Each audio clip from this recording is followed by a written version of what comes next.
Bharathiar University SDE BA English second year, core paper number 3, poetry. Next theme of the poem. The poem Ode on a Grecian Urn portrays his attempt to engage with the static immobility of sculpture. The Grecian urn, passed down through countless centuries to the time of the speaker's viewing, exists outside of time in the human sense. It does not age, it does not die, and indeed it is alien to all such concepts. In the speaker's meditation, this creates an intriguing paradox for the human figures carved into the side of the urn. They are free from time, but they are simultaneously frozen in time. They do not have to confront aging and death. Their love is forever young. But neither can they have experience. The youth can never kiss the maiden. The figures in the procession can never return to their homes. Ode on a Grecian urn എന്നുള്ള ഈ ഒരു പോയത്തിൽ സ്കൾപ്ചറിൻ്റെ ശില്പകലയുടെ നിശ്ചലമായ അചഞ്ചലതയുമായി ഇടപഴകാനുള്ള അദ്ദേഹത്തിൻ്റെ ശ്രമത്തെ ചിത്രീകരിക്കുന്നു. Speaker കാണുന്നതുവരെ എണ്ണമറ്റ നൂറ്റാണ്ടുകളിലൂടെ കൈമാറ്റം ചെയ്തു വന്ന ഈയൊരു ഗ്രേഷ്യൻ ഏൺ, ഈയൊരു ഗ്രേഷ്യൻ കലശം, അത് മാനുഷിക അർത്ഥത്തിൽ സമയത്തിന് പുറത്ത് നിലവിലുണ്ട്. അതായത് അതിന് പ്രായമാകുന്നില്ല, അത് മരിക്കുന്നില്ല, അത് സമയത്തിന് അപ്പുറത്താണ് അതിൻ്റെ ഒരു ജീവിതം എന്ന് പറയുന്നത്.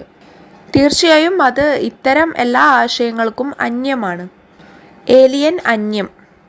സ്പീക്കറിൻ്റെ ഒരു മെഡിറ്റേഷനിൽ കലശത്തിൻ്റെ വശത്ത് കൊത്തിയെടുത്ത മനുഷ്യരൂപങ്ങൾക്ക് കൗതുകകരമായ ഒരു വിരോധാഭാസം സൃഷ്ടിക്കുന്നു. അവ സമയത്തിൽ നിന്ന് സ്വതന്ത്രമാണ്, പക്ഷേ അവ ഒരേ സമയം മരവിച്ചിരിക്കുന്നു. ഇൻട്രിഗ്യൂയിങ് വേർഡ് മീനിങ് കൗതുകകരമായ, പാരഡോക്സ് വിരോധാഭാസം, സൈമിൾട്ടേനിയസ്ലി ഒരേ സമയം. അവർക്ക് വാർദ്ധക്യത്തെയും മരണത്തെയും അഭിമുഖീകരിക്കേണ്ടതില്ല. അവരുടെ പ്രണയം എക്കാലവും ചെറുപ്പമാണ്. എന്നാൽ അവർക്ക് അനുഭവപരിചയവും ഉണ്ടാവില്ല. എന്നുവെച്ചാൽ എക്സ്പീരിയൻസ് അവർക്കുണ്ടാവില്ല, അനുഭവം ഉണ്ടാകില്ല. യുവാവിന് ഒരിക്കലും അവൻ്റെ കാമുകിയെ, ആ ഒരു മേടനെ, ആ ഒരു കന്യകയെ ചുംബിക്കാൻ കഴിഞ്ഞിട്ടില്ല. ഘോഷയാത്രയിലെ രൂപങ്ങൾക്ക് ഒരിക്കലും അവരുടെ വീടുകളിലേക്ക് മടങ്ങാൻ കഴിയില്ല. പ്രൊസഷൻ, ഘോഷയാത്ര. The speaker attempts 3 times to engage with the scenes carved into the urn.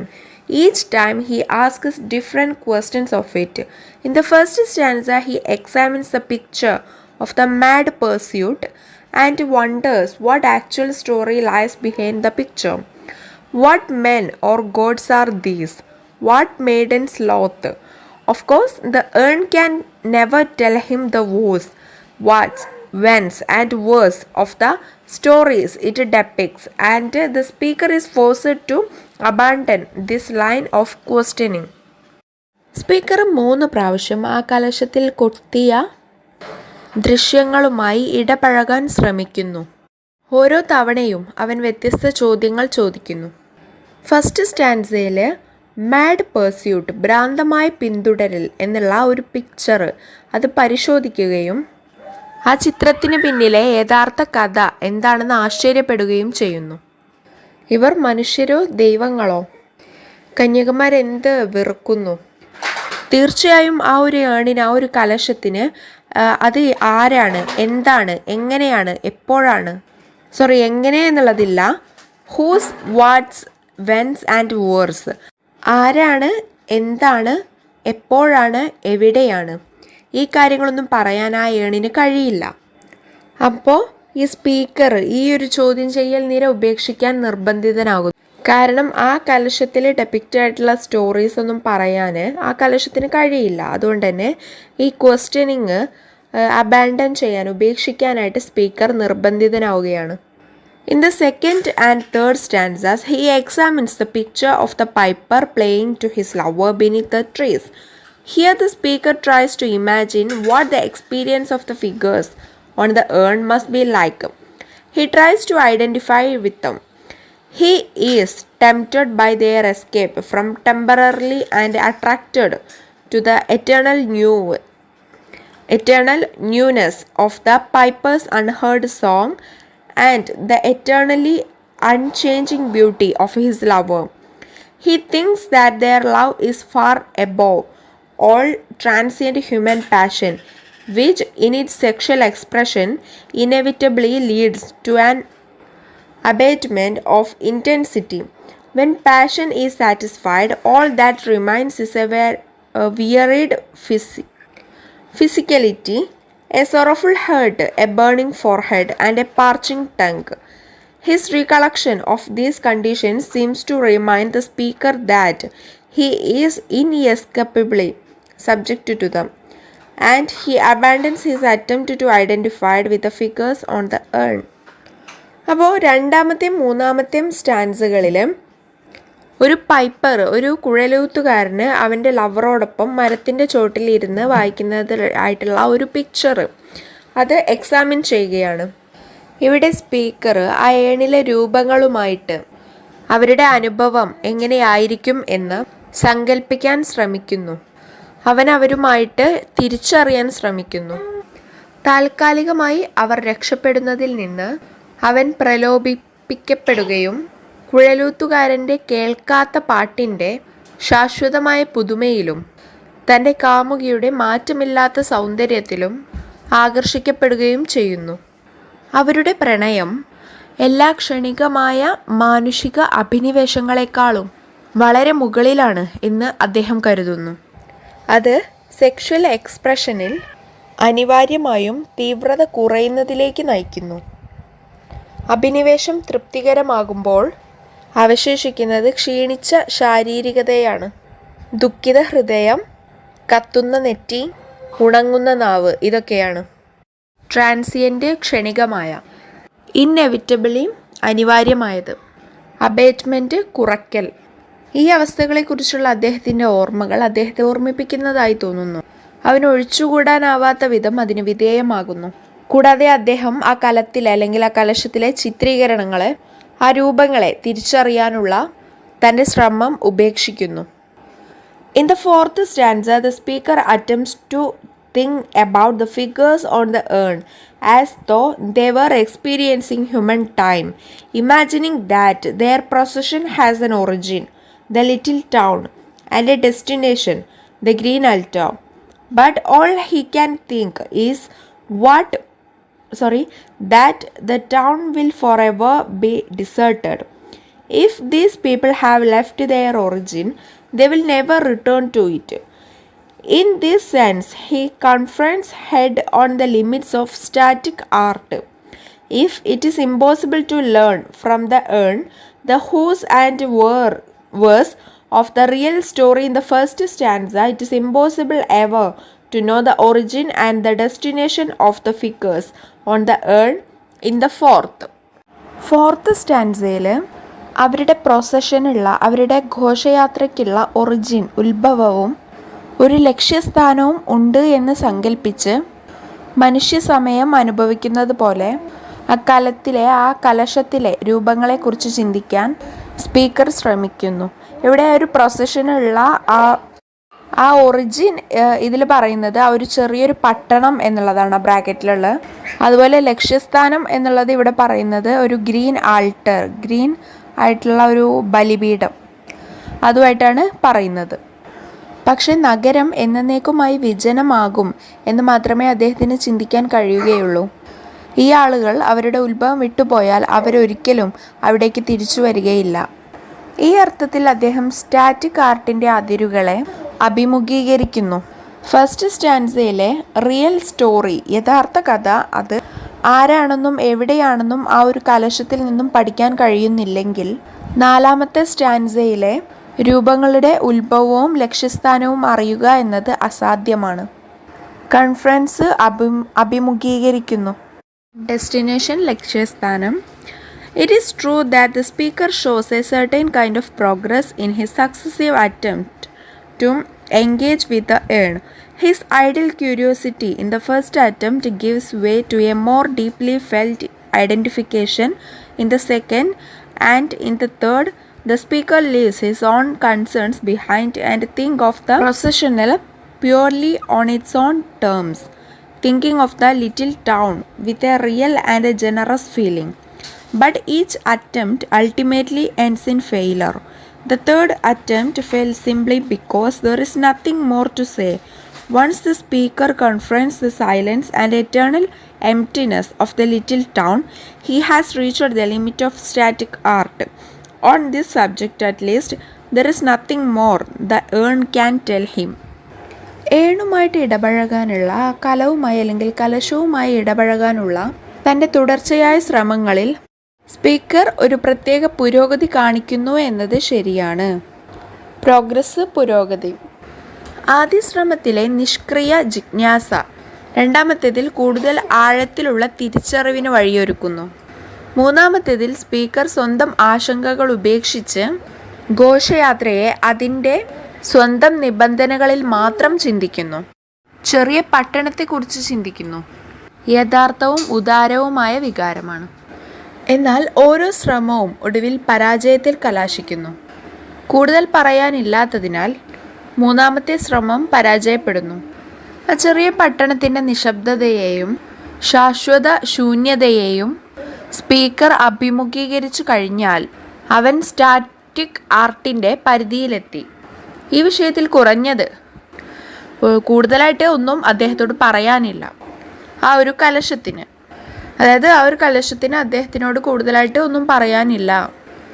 In the final stanza, the speaker presents the conclusions drawn from his three attempts to engage with the urn. He is overwhelmed by its existence outside of temporal change, with its ability to tease him out of thought, or as doth eternity. If human life is a succession of hungry generations, as the speaker suggests in Nightingale, the urn is a separate and self-contained world. It can be a friend to man, as the speaker says, but it cannot be mortal. The kind of aesthetic connection the speaker experiences with the urn is ultimately insufficient to human life. Final സ്റ്റാൻസയിൽ, അവസാനത്തെ ചരണത്തിൽ speaker തൻ്റെ 3 ശ്രമങ്ങളിൽ നിന്നും ഉരുത്തിരിഞ്ഞ നിഗമനങ്ങൾ അവതരിപ്പിക്കുന്നു. താൽക്കാലിക മാറ്റത്തിന് പുറത്തുള്ള അതിൻ്റെ അസ്തിത്വത്താൽ അവൻ ആശ്ചര്യപ്പെടുന്നു. അവന് ചിന്തയിൽ നിന്ന് നിത്യത പോലെ, കളിയാക്കുന്നത് പോലെയാണ്. അങ്ങനെ കളിയാക്കാനുള്ള, ടീസ് ചെയ്യാനുള്ള ഒരു കഴിവ് അതിനുണ്ട് എന്നുള്ളതിൽ ആശ്ചര്യപ്പെടുകയാണ്. ഓവർവെൽമഡ്, പരവശനാവുക, ആശ്ചര്യപ്പെടുക. മനുഷ്യജീവിതം വിശക്കുന്ന തലമുറകളുടെ അനന്തരഫലമാണെങ്കിൽ നൈറ്റിംഗേലിൽ സ്പീക്കർ സൂചിപ്പിക്കുന്നത് പോലെ കലം എന്നത് ഒരു പ്രത്യേകവും സ്വയം ഉൾക്കൊള്ളുന്നതുമായ ഒരു ലോകമാണ്. സെൽഫ് കണ്ടെയ്ൻഡ്, സ്വയം ഉൾക്കൊള്ളുന്ന. സ്പീക്കർ പറയുന്നത് പോലെ അത് മനുഷ്യൻ്റെ സുഹൃത്താകാം, പക്ഷേ അത് മർത്യനാകാൻ കഴിയില്ല, മനുഷ്യനാകാൻ കഴിയില്ല. സ്പീക്കർക്ക് കലശവുമായി ബന്ധപ്പെടുന്ന ആ സൗന്ദര്യാത്മക ബന്ധം ആത്യന്തികമായി മനുഷ്യ ജീവിതത്തിന് പര്യാപ്തമല്ല. എസ്തെറ്റിക് കണക്ഷൻ, സൗന്ദര്യാത്മക ബന്ധം, insufficient, അപര്യാപ്തം. The final 2 lines in which the speaker imagines the urn speaking its message to mankind, beauty is truth, truth beauty, have proved among the most difficult to interpret in the Keats canon. After the urn utters the enigmatic phrase, beauty is truth, truth beauty, no one can say for sure who speaks the conclusion. That is all or ye know on earth, and all ye need to know. It could be the speaker addressing the urn, and it could be the urn addressing mankind. If it is the speaker addressing the urn, then it would seem to indicate his awareness of its limitations. The urn may not need to know anything beyond the equation of beauty and truth, but the complications of human life make it impossible for such a simple and self-contained phrase to express sufficiently anything about necessary human knowledge. If it is the urn addressing mankind, then the phrase has rather the weight of an important lesson, as though beyond all the complications of human life, all human beings need to know on earth is that beauty and truth are one and the same. It is largely a matter of personal interpretation which reading to accept. അവസാന രണ്ട് വരികൾ, അതിൽ speaker മനുഷ്യരാശിക്ക് അതിൻ്റെ സന്ദേശം നൽകുന്നതായിട്ട് അല്ലെങ്കിൽ സംസാരിക്കുന്നതായിട്ട് സങ്കല്പിക്കുന്നു. അതായത് beauty is truth, truth beauty എന്നുള്ള ആ ഒരു കാര്യം. ഇത് കിഡ്സ് കാനോണിൽ വ്യാഖ്യാനിക്കാൻ ഏറ്റവും പ്രയാസമുള്ളതായിട്ട് കരുതപ്പെടുന്നുണ്ട്. സൗന്ദര്യം സത്യമാണ്, സത്യസൗന്ദര്യം എന്ന നിഗൂഢമായ വാചകം ഉരുവിട്ട് കഴിഞ്ഞാൽ ഭൂമിയിൽ അത്രയുള്ളൂ നിങ്ങൾക്കറിയാം, നിങ്ങളറിയേണ്ടതെല്ലാം. ഇത് ആ പോയത്തിലുള്ള ലൈൻസാണ്. അപ്പോൾ ഈ ഒരു നിഗമനം അത് പറയുന്നത് ആരാണ് എന്നുള്ളത് കൃത്യമായിട്ട് ആർക്കും പറയാൻ കഴിയില്ല. അത് ചിലപ്പോൾ ആ ഒരു ഏണിനെ അഭിസംബോധന ചെയ്യുന്ന സ്പീക്കറാകാം, അല്ലെങ്കിൽ മനുഷ്യരാശിയെ അഭിസംബോധന ചെയ്യുന്ന ആ പാത്രമാകാം. സ്പീക്കറാണ് ആ ഏണിനെ അഭിസംബോധന ചെയ്യുന്നത് എങ്കിൽ അതിൻ്റെ പരിമിതികളെക്കുറിച്ചുള്ള അദ്ദേഹത്തിൻ്റെ അവബോധത്തെ അത് സൂചിപ്പിക്കുന്നതായി തോന്നുന്നു. സൗന്ദര്യത്തിൻ്റെയും സത്യത്തിൻ്റെയും സമവാക്യങ്ങൾക്കപ്പുറം, ഇക്വേഷനുകൾക്കപ്പുറം ഒന്നും അറിയേണ്ട ആവശ്യമില്ലായിരിക്കാം. എന്നാൽ മനുഷ്യജീവിതത്തിൻ്റെ കോംപ്ലിക്കേഷൻസ്, സങ്കീർണതകൾ അത്തരം ലളിതവും സ്വയം ഉൾക്കൊള്ളുന്നതുമായ ഒരു വാക്യത്തിന് ആവശ്യമായ മനുഷ്യ അറിവിനെക്കുറിച്ച് വേണ്ടത്ര ഒന്നും പ്രകടിപ്പിക്കുന്നത് അസാധ്യമാകുന്നു. ഇനി മറിച്ച് മനുഷ്യരാശിയെ അഭിസംബോധന ചെയ്യുന്ന കലമാണെങ്കിൽ ഈ വാക്യത്തിന് ഒരു പ്രധാന പാഠത്തിൻ്റെ ഭാരമുണ്ട്. അതായത് അതിൽ ഒരുപാട് മീനിങ് ഉണ്ട് എന്ന്. മനുഷ്യജീവിതത്തിൻ്റെ എല്ലാ സങ്കീർണതകൾക്കും അപ്പുറം ഭൂമിയിലെ എല്ലാ മനുഷ്യരും അറിയേണ്ടത് സൗന്ദര്യവും സത്യവും ഒന്നു തന്നെയാണ് എന്നതാണ്. ഏത് വായന സ്വീകരിക്കണമെന്നത് വ്യക്തിപരമായിട്ടുള്ള വ്യാഖ്യാനത്തിൻ്റെ കാര്യമാണ്. അപ്പം നമുക്ക് വേണമെങ്കിൽ ആ ലാസ്റ്റിലുള്ള വാക്യങ്ങൾ സ്പീക്കർ ഏണിനെ അഡ്രസ്സ് ചെയ്തിട്ട് പറഞ്ഞതാണെന്നുള്ളത് വേണമെങ്കിൽ നമുക്ക് വിചാരിക്കാം, അല്ലെങ്കിൽ ഏണ് മാൻകൈൻഡിനെ അഡ്രസ്സ് ചെയ്ത് പറഞ്ഞിട്ടുള്ളതാണ് എന്ന് നമുക്ക് വിചാരിക്കാം. നമുക്ക് ഏതാണ് കൂടുതൽ വിശ്വസനീയപരമായിട്ടൊക്കെ തോന്നുന്നത് എന്ന് വെച്ചാൽ അത് സ്വീകരിക്കാം എന്നാണ് പറയുന്നത്. അപ്പോൾ next recap. John Keats was born in 1795 at 85 Moorgate in London. His famous works are La Belle Dame Sans Merci, Ode to a Nightingale, to Autumn, etc. Ode on a Grecian urn depicts the relationship between art and life and the meaning of art in life. Keats begins his poem with an address to the Grecian urn, which remains unspoiled and unbroken by the ravages of time. Keats associates the urn to quietness. The urn is addressed as a historian and has recorded a glimpse of the pastoral life. To Keats, unheard melodies are sweeter than heard melodies. The urn with its permanent beauty will impress the generations to come. The only thing really matters and lasts in this world is beauty. Keats has stated in another poem that a thing of beauty is joy forever. Keats comes to a conclusion that there is nothing worth while in this world except beauty. അപ്പോൾ 1795 John Keats ലണ്ടനിലെ 85 മൂർഗേറ്റിൽ ജനിച്ചു. അദ്ദേഹത്തിൻ്റെ famous works ആണ് ലാ Bale ഡേം sans mercy, അത് നമുക്ക് പഠിക്കാനുണ്ടായിരുന്നു ഈ ഒരു ബുക്ക് തന്നെ. അതുപോലെ ode to a nightingale, to autumn, ഇതൊക്കെയാണ് അദ്ദേഹത്തിൻ്റെ ഫേമസ് ആയിട്ടുള്ള works. Ode on a Grecian urn എന്നുള്ള ഈ ഒരു പോയത്തിൽ ആർട്ടും ലൈഫും, കലയും ജീവിതവും തമ്മിലുള്ള ഒരു റിലേഷൻഷിപ്പ് ചിത്രീകരിക്കുന്നു. അതുപോലെ meaning of art in life, ജീവിതത്തിൽ ആർട്ടിൻ്റെ, കലയുടെ അർത്ഥം എന്താണ്, അല്ലെങ്കിൽ ജീവിതത്തിൽ കലയ്ക്കുള്ള അർത്ഥം, അതും ഈ ഒരു പോയത്തിൽ ചിത്രീകരിക്കുന്നുണ്ട്. കീറ്റ്സ് ഈ പോയം തുടങ്ങുന്നത് തന്നെ ഗ്രേഷ്യൻ ഏണിനെ അഡ്രസ്സ് ചെയ്തുകൊണ്ടാണ്, അഭിസംബോധന ചെയ്തുകൊണ്ടാണ്. അത് കാലത്തിൻ്റെ കെടുതിയിലാണെങ്കിലും അത് അൺബ്രോക്കൺ ആയിട്ടും അൺസ്പോയിൽഡായിട്ടും നിലനിൽക്കുന്നുണ്ട്. അത് കേടാവാതെ പൊട്ടാതെയൊക്കെ നിലനിൽക്കുന്നുണ്ട്. കീറ്റ്സ് ആ ഏണിനെ ക്വയറ്റ്നെസ്സുമായിട്ട് ശാന്തതയുമായിട്ട് ബന്ധപ്പെടുത്തുന്നു. ഏണിനെ ഒരു ചരിത്രകാരനായിട്ടും അതുപോലെ ഇടയ ജീവിതത്തിൻ്റെ ഒരു നേർക്കാഴ്ചയായിട്ടും ഒക്കെ ഈ ഒരു പോയത്തിൽ അവതരിപ്പിക്കുന്നുണ്ട്. പാസ്റ്റോറൽ ലൈഫ്, ഇടയ ജീവിതം. ഗ്ലിംസ് ഒരു നോട്ടം, എന്തെങ്കിലും ഒരു കാര്യത്തിലേക്ക് ഒരു എത്തിനോട്ടം, ഒരു നോട്ടം എന്ന് പറയുമല്ലോ, ആ ഒരു നോട്ടം. കീറ്റ്സിനെ സംബന്ധിച്ചിടത്തോളം കേൾക്കാത്ത പാട്ടുകളാണ്, ഇതുവരെ കേട്ടിട്ടില്ലാത്ത പാട്ടുകളാണ് കേട്ട പാട്ടുകളേക്കാൾ സ്വീറ്റ്, മധുരമുള്ളത്. ആ ഏണ്, അതിൻ്റെ പെർമനൻ്റ് ആയിട്ടുള്ള ബ്യൂട്ടി, അതിൻ്റെ എന്നേക്കുമായിട്ടുള്ള ആ ഒരു ബ്യൂട്ടി, ആ ഒരു സൗന്ദര്യം വരും ജനറേഷൻസിന്, വരും തലമുറയെ ഇംപ്രസ് ചെയ്യും. ഈ വേൾഡിൽ, ഈ ലോകത്തിൽ നിലനിൽക്കുന്നതും കാര്യമായിട്ടുള്ള കാര്യം എന്ന് പറയുന്നത് അത് ബ്യൂട്ടിയാണ്, സൗന്ദര്യമാണ്. കീറ്റ്സ് മറ്റൊരു പോയത്തിൽ പറഞ്ഞിട്ടുണ്ട്, A thing of beauty is Joy for ever എന്നുവെച്ചാൽ സൗന്ദര്യത്തിൻ്റെ ഒരു കാര്യം എന്നേക്കും സന്തോഷമുള്ളതാണ് എന്ന് പറഞ്ഞിട്ടുണ്ട് വേറൊരു പോയത്തിൽ.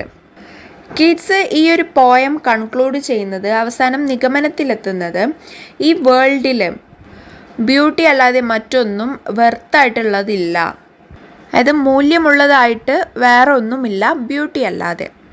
Next glossary. Foster, promote. Foster child, വളർത്തുകുട്ടി എന്ന് പറഞ്ഞിരുന്നല്ലോ, ആ ഒരു ഇതാണ്.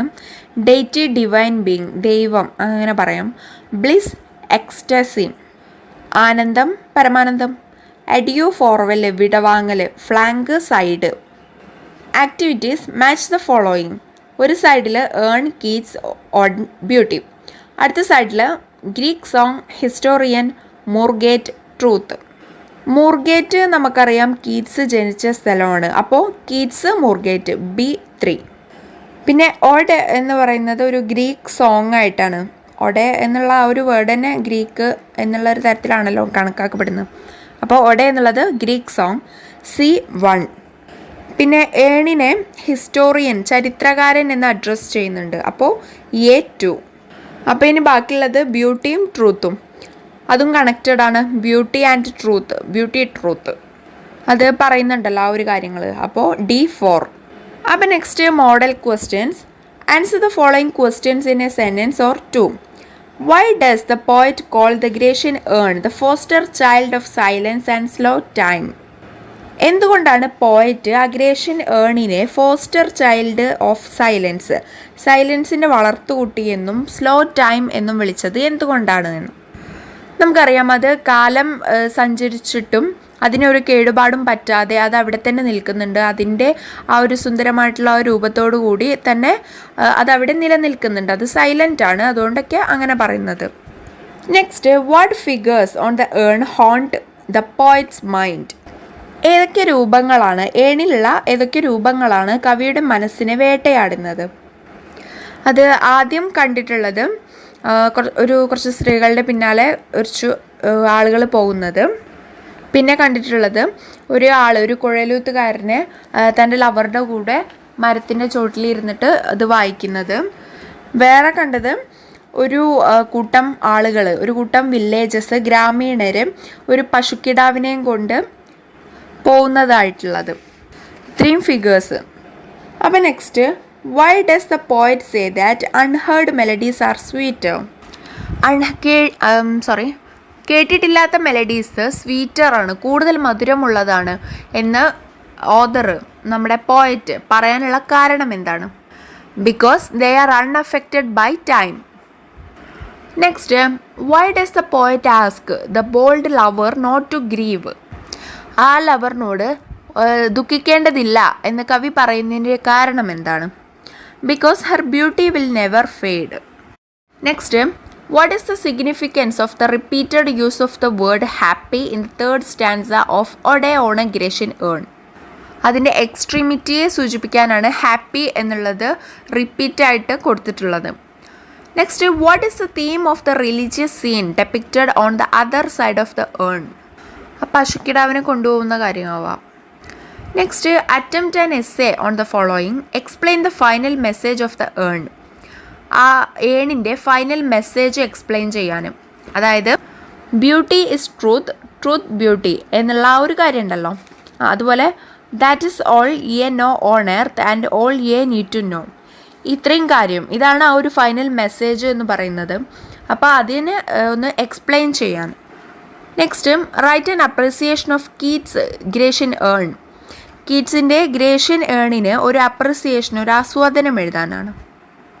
അപ്പോൾ ഇത്രയാണ് ജോൺ കീറ്റ്സിൻ്റെ ഓടെ ഓൺ എ ഗ്രേഷ്യൻ ഏൺ.